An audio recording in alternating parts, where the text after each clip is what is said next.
acidic levels the next couple of days as well. So we'll be watching that very carefully. As far as wind speeds and direction for the rest of us, the fog conditions have been just island. We've been having the trade winds helping us out anywhere from 10 to 30 miles per hour, but we could see some of that fog sneak into the area as we'll see the winds hit the brakes on Thursday, and then Friday, maybe some of that fog spreading towards the west. So something we'll definitely have to watch on our radar. Also, surf is on its way up on the North Shore, 6 to 9, 3 to 6 on the west side, 1 to 3 on townside, and 3 to 5 on east facing shores. We'll have this trade wind flow the next couple of days before those winds slow down on Thursday into Friday.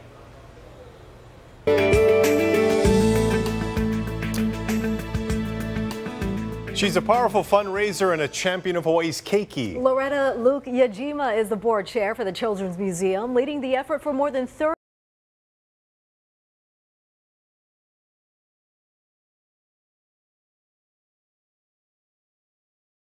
days ago. So much has changed. There is a second eruption that did develop today. That's a fissure on Kaupili Street. However, we are told by USGS HVO scientists who were in the field, along with residents who were inside Leilani Estates, preparing to leave and complete their evacuation after being allowed to re-enter today, that fissure is far less active and less of a concern at this time. But again, as to leave and complete their evacuation after being allowed to re-enter today, that fissure is far less active and less of a concern at this time. But again, as we know, the situation here is extremely fluid, which is why officials, Mahea, are being asked right now exactly what the status is of Puna geothermal venture, given its proximity now to Pohoiki Road.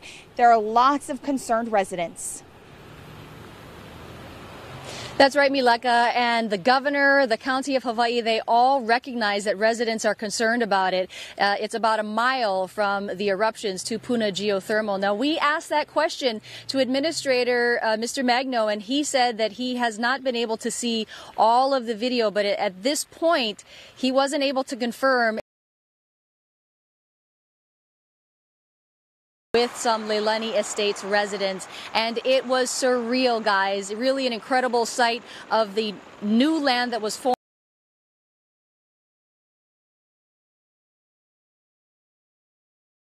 So I know there's a buzz. People don't get overreacting. Don't overreact and stay positive. Don't worry, everything's gonna be fine. For Nanavale, don't go overboard and start evacuating. All I said is be ready. Be ready now. Be ready to evacuate, and just get all your medication. Don't be like Leilani because we didn't have the evacuation in, but just get ready to evacuate.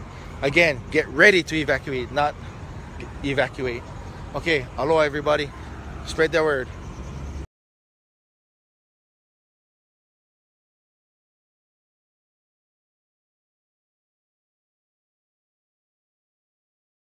But also the destruction. Now, we went into what's called ground zero, a home that was right in between those two new fissures, and a resident says that's when she saw the cracks open. She heard the loud noise, and then everyone was told verbally to get out. Here's what they had to say.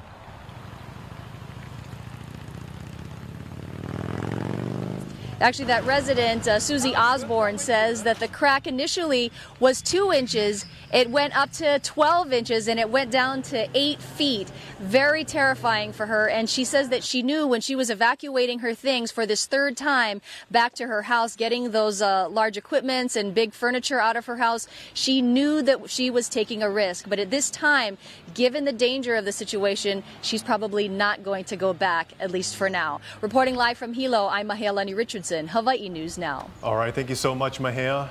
Oh, with eruptions and vents opening up since Thursday, hazardous fumes are still a big concern. Yeah, sulfur dioxide poisoning can be lethal, and so far trades have been helping to dissipate those fumes. But for how long? Let's check in with meteorologist Jennifer Robbins for the latest on that. Jen? It sure has for the rest of us, but for Hawaii Island, unhealthy conditions continue. Let's take a closer look. It's a colorless gas transported by the winds, and you can see it has a pungent odor, very acidic. The health concerns, irritated skin, eyes, nose, and also throat, and also respiratory issues as well. And the CO2 emissions can produce very unhealthy volcanic smog levels, of course, as we know, called VOG. During large eruptions, it can be injected into altitudes of 10 kilometers. That's about 6 miles. And take a look. Here's the latest VOG outlook from the VOG model. A lot more reds in there. That brings us to unhealthy levels with the sulfur dioxide emissions. Across the state, we're seeing the trade winds for the rest of us about 10 to 30 miles per hour, really helping keep all of that VOG offshore. So that's good news for the rest of us, but we'll have to watch the Hawaii Island areas very carefully the next couple of days. Within the next 72 hours, it may spread towards the west, and that's because of lighter winds that we're expecting.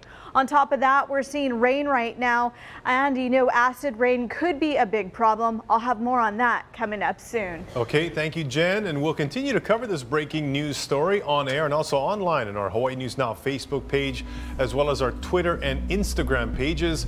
You can also find the latest at the very top of our website at hawaiinewsnow.com. Our web team has been updating everything you need to know about the eruption 24/7 to help keep you and your family safe, and that includes updates from Hawaii County Civil Defense and local law enforcement. You can also find a slideshow and timeline of this eruption. Well, still ahead tonight, other news of the day. A warning to residents on the Hamakua coast of the Big Island why they're being told to stay out of the water. And new plans for an old building.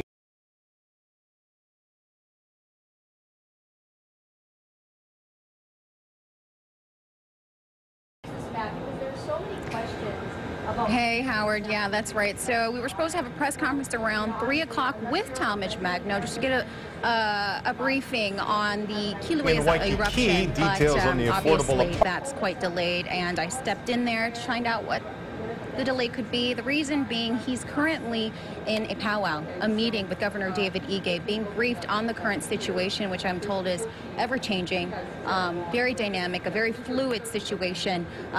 So we're not quite sure much of those details right now. We do know that residents in Lanipuna Gardens is being asked to evacuate. Now, Lanipuna Gardens, that's not as big as Leilani Estates. I'm told there are about 3,000 recorded residents in that area. However, they were told to evacuate at the same time last week as those living in Leilani Estates. So officials are currently hoping that most have gone out. Let me get someone here that could get some information. If we could get geologist Janet Babb. 1 second. Hi, Janet. Could we grab you 1 second? This is geologist Janet Babb with USGS. She's going to have a better understanding of what we're seeing. Hi, Janet. Thank you for joining us. Tell us about these current eruptions. Well, this afternoon, after a pause last night, not surprisingly, really, unfortunately, several fissures broke out today. One we call Fissure 13 broke out in the area of Fissure 5, the earlier Fissure 5. And then it lasted about half an hour, and then a little bit later another fissure broke out near the former Fissure 3, and then around 2:30 we got a report that there was another fissure that was closer to where 13 had broken out. What we're not certain of is if it's an extension of that Fissure 13 or if it will be given Fissure 15. It will be named Fissure 15. So it's just a rapidly evolving situation. Things are changing quickly, and this has been the concern all along about this type of eruption, because just because there's a pause, it doesn't mean the eruption's over, and things can change quickly. So just to be clear, there are 3 fissures now. Well, in total, there's at least 14 fissures in 3 new fissures, I meant. New, as far as new fissures, yes, 3. It's just the third one, we're not sure if it's going to be given its own number or if it's going to be an extension of one of the earlier ones that opened today. Why is that? Well, the USGS scientists that have seen this, they were in the air, and so now they need to be on the ground to really check out if it's an extension of that earlier fissure or if it will be a separate fissure. Okay. I want to ask about the particular fissures. I'm told a civil defense employee told me that Fissure 13 took out one home. Can we confirm that? That would be a question for Hawaii County Civil Defense. They track those kind of statistics. Yeah. Is that one currently active? As far as I heard, Fissure 13 only lasted about half an hour, but that's the uncertainty now in that we don't know if what happened starting around 2:30 was an extension of 13, and so it would still be classified as active. So that's what we're waiting to see. We have folks on the ground, and we'll know more a little bit later today. Thank you. Yep. Janet, I appreciate it. This is Janet Babb, once again, geologist at USGS. I do see that Talmadge Magno just got here. I believe the press conference is going to be starting momentarily. Give us a second, guys, and we'll try to make this happen for you. Thank you very much, Bridget. I'll take it here until you get in position there. I know how it works, having been there the last couple of days. It's a very fluid situation. Speaking of fluid, it's raining there, and that always makes things even that much more difficult because there's not much space there as civil defense. Up inside is, again, as they call it, the war room. They're not allowing any media up there because, again, there's a lot of conversations that are taking place that they want to vet their information before they allow the media to be able to listen in on that. And there's no space in there, so everybody's just got to kind of gather outside the Civil Defense building there in Hilo, which is right behind the Big Island Police Department there.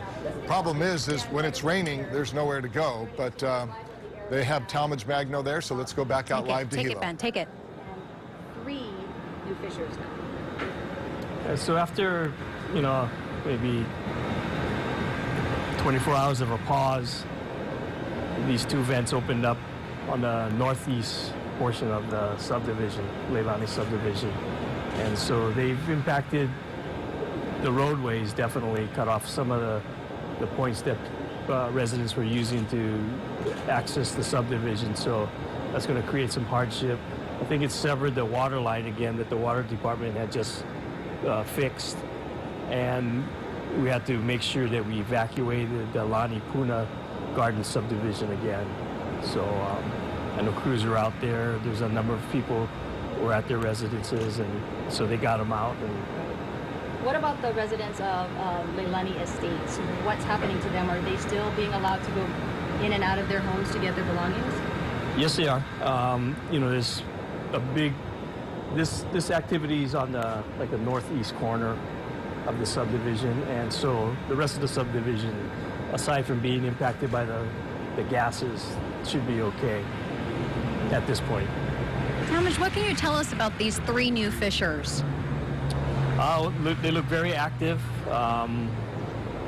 They pretty much cut some roadways, but pretty active vents. So, as we've been saying, this eruption is not over, and so it just kind of confirms what we've been seeing. So just to confirm, you're now confirming that 3rd or the 15th is a fissure. It's confirmed now.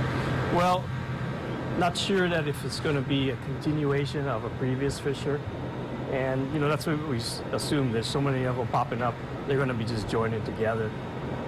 Talmadge, we have a crew at Isaac Hale Beach Park where Civil Defense has been telling folks there at Lani Puna Gardens to evacuate, but we're told that there was no one there. Are people evacuating? Are people aware that this is where they need to go?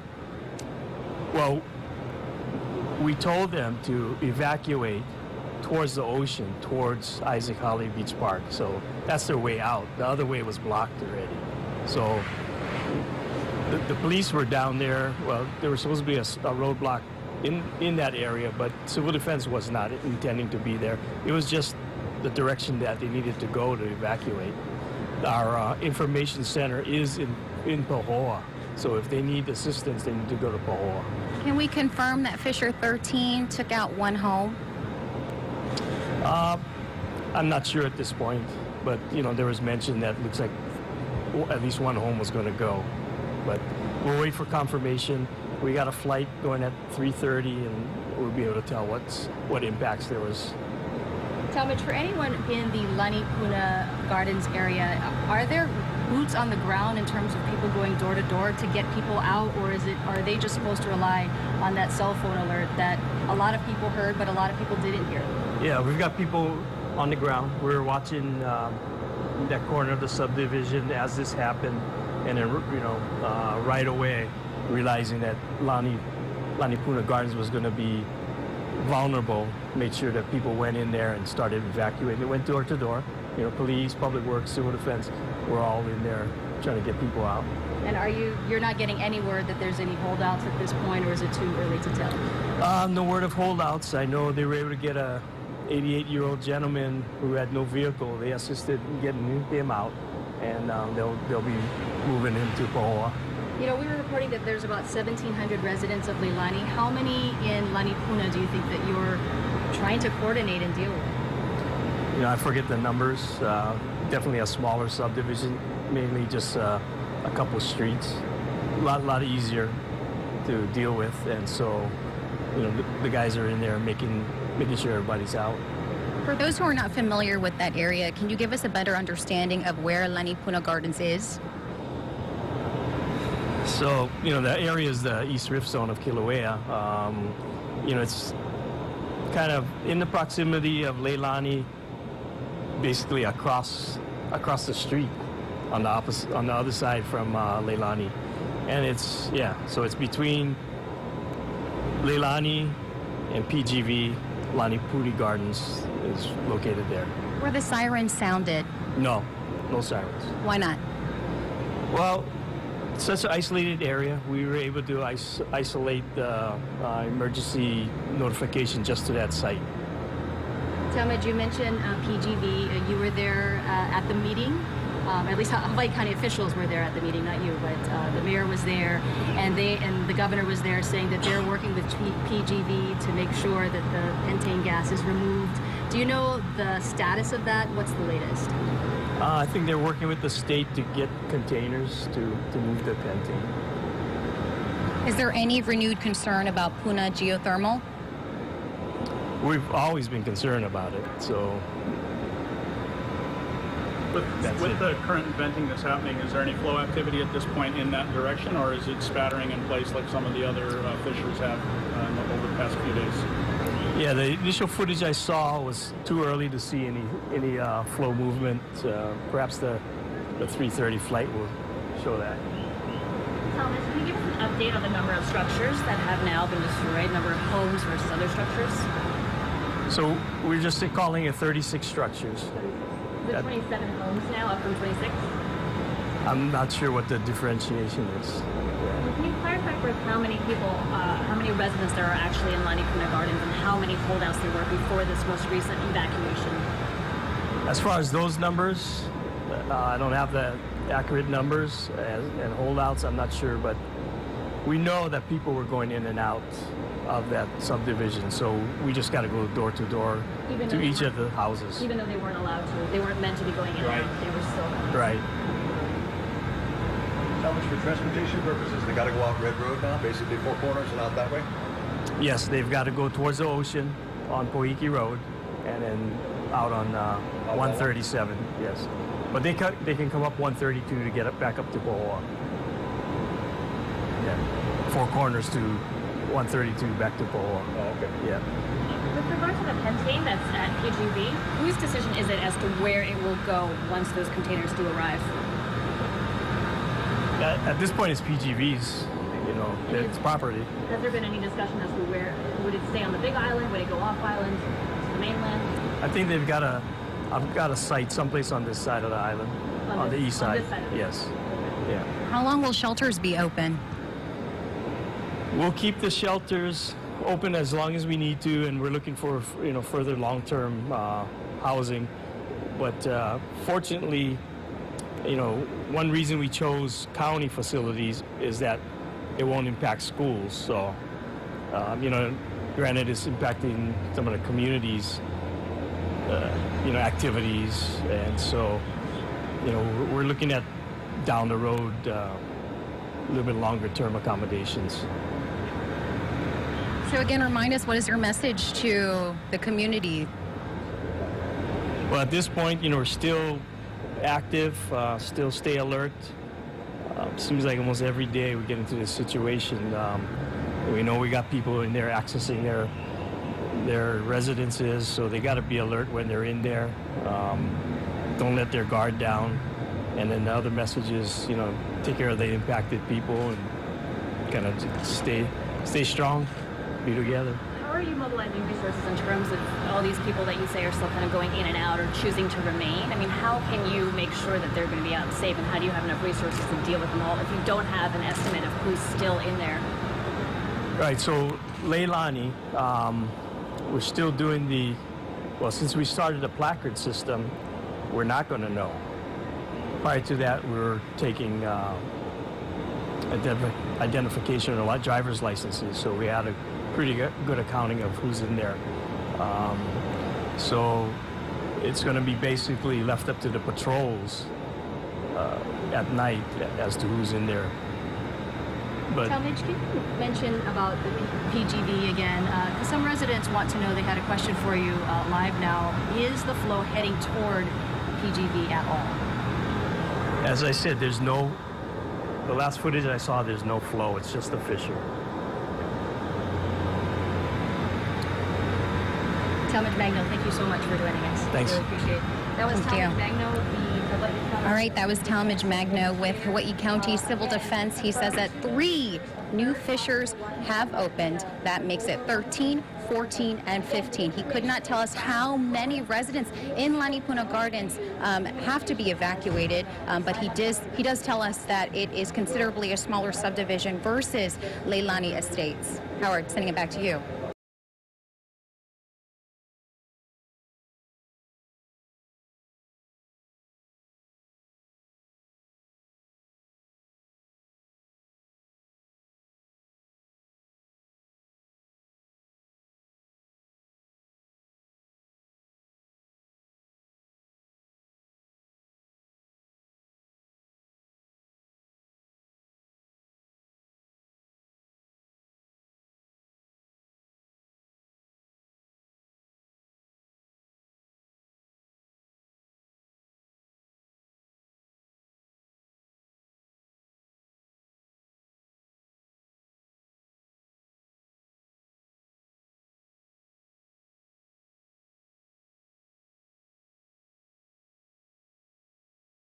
On Thursday, we're thinking that light winds and sea breezes will push the dirty air up the island chain, so no matter where you live, it'll be an issue. I'll have the rest of the forecast coming up in a few minutes. Thanks, Guy, and you can count on our team to bring you breaking updates wherever you are, on air and online, and on our Hawaii News Now Facebook and our Twitter and Instagram pages. You can also find the latest on the eruption at the top of our website, hawaiinewsnow.com.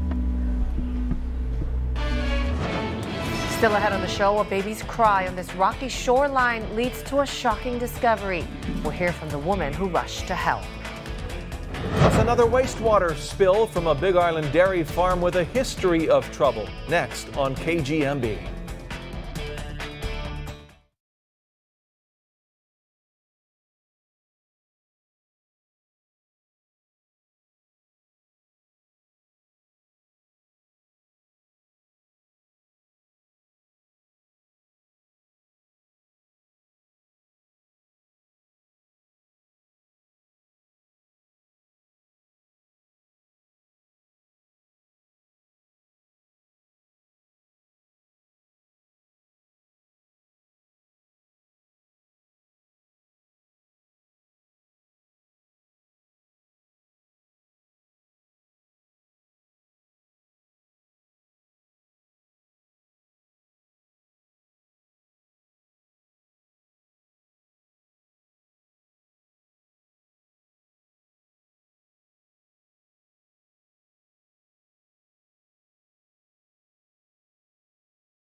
Buddy, so I know there's a buzz. People don't get overreacting.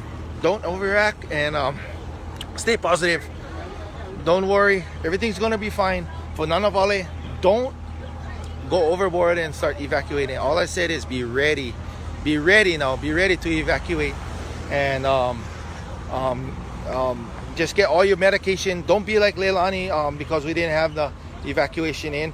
But just get ready to evacuate. again, get ready to evacuate, not evacuate. Okay, aloha everybody. Spread the word.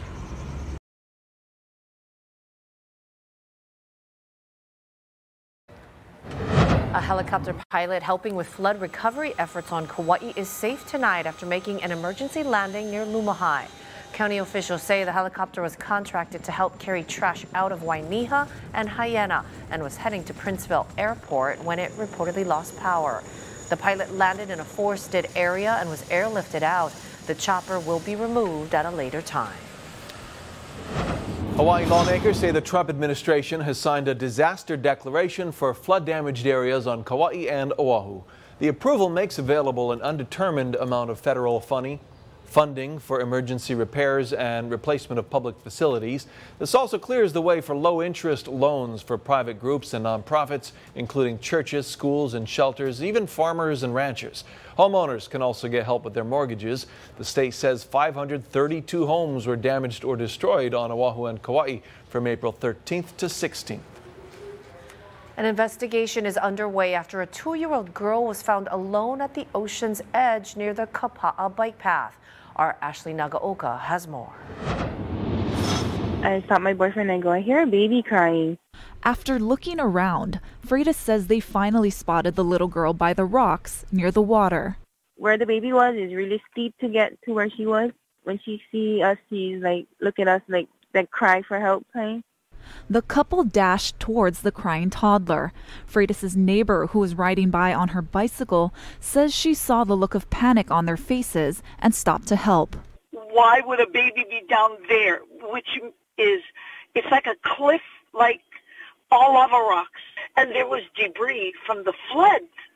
You know, there was already stuff all over the rocks. There was nobody in sight.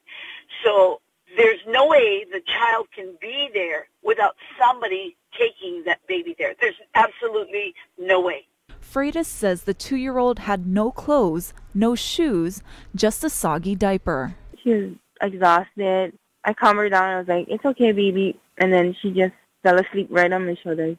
County officials say the child had no injuries, but was taken to Wilcox Hospital, where she was released into the custody of Child Welfare Services. Kamalani Oliver says as a mother, this was a heartbreaking experience for her, and she says she hopes the child is released into the right hands. I thank the good Lord that Miley was there and heard the baby's cries. You know, I have 8 kids of my own and 23 grandkids, so it's hard. We have to speak up for the baby. That was Ashley Nagaoka reporting. Now, she tells us that police have opened an endangering the welfare of a minor investigation. No arrests have been made. Sources say the child is now with relatives. In other news, the Department of Health is warning people to stay out of the water near O'Okala Town on the Big Island because of an untreated wastewater spill from the nearby dairy farm. Animal waste may have spilled into the Alaialoa Gulch Sunday night. Ka'oha Gulch is also closed. The dairy has a history of spills. O'Okala residents have complained for years that it's making them sick. Still ahead, a pile of nets that washed up on the Big Island is gone tonight, but wildlife experts are not happy about it. The story next on KGMB.